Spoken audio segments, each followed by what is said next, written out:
I mean, do we feel this is where the moderator comes in? Do we have a sense of people outside of the group influencing? Is there a boundary between the group and things outside of the group? Is there a boundary on the diagram? So do we expect the group, through their own curiosity, or as Pete talked about, someone makes a statement that I don't understand the difference between the QuickTime. Do we expect the group to generate their own inertia to start carrying them through the cycle, or is there an external impetus somewhere on here?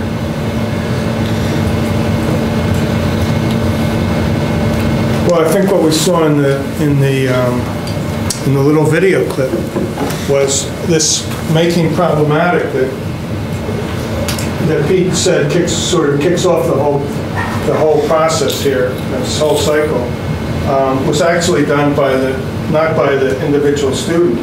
If you take this as being, Chuck or one of the students, this was triggered by the mentor posing this hypothetical question.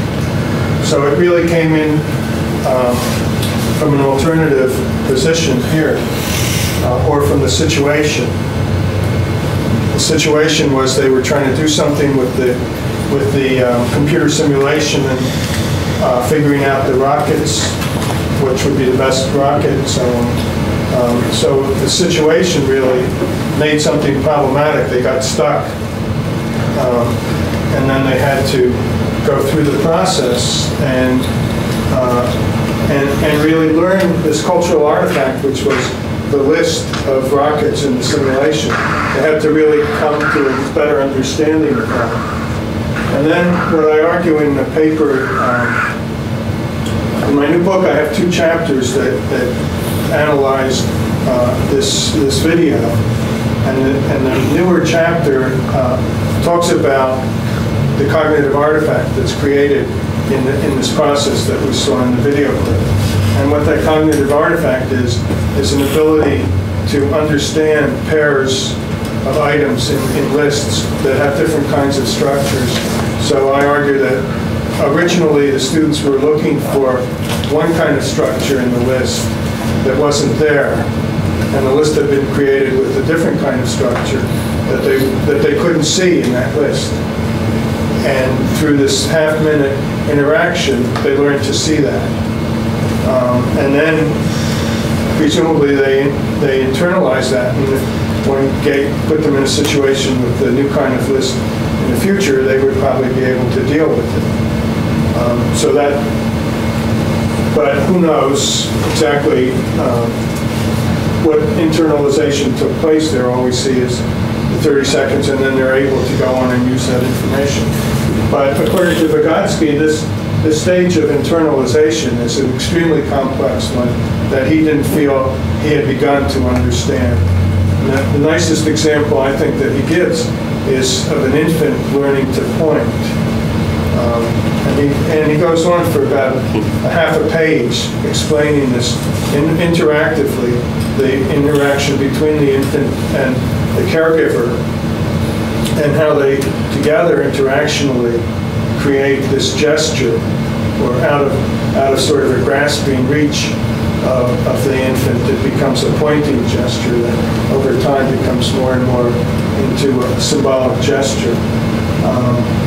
And even in this half-page little description, you get a sense of how complex these things are taking place in terms of one's identity, an identity of one's caregiver, the relationship of and intentionality. All of the sort of basic structures of psychology take place right in that little interaction.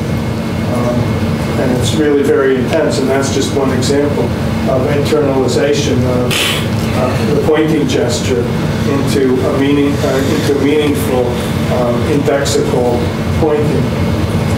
And then each thing that gets internalized goes through a similar process, but it's extremely complex and individual, and would take years for scientists to understand how that happens in each individual case. So Vygotsky didn't have time to get very far and understand. One quick comment. comment about what you're saying. I mean, I'm hearing something loud and clear having something to do with the notion of embodied action.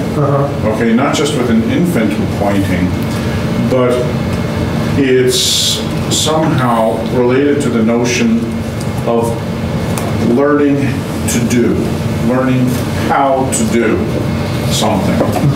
And it is in the doing of it, okay, and the repeated doing somehow or other, okay. And well, I'm not trying to take issue with Vygotsky in any way at all. One of the things that I would be really interested to see would be something like particular attention given to embodied action if we think there is some kind of link to this process of internalization, which seems to be essential to many ideas about what learning is. Okay, and this means how to work with an artifact, learning how to read a list, learning how to, these are all things that we do.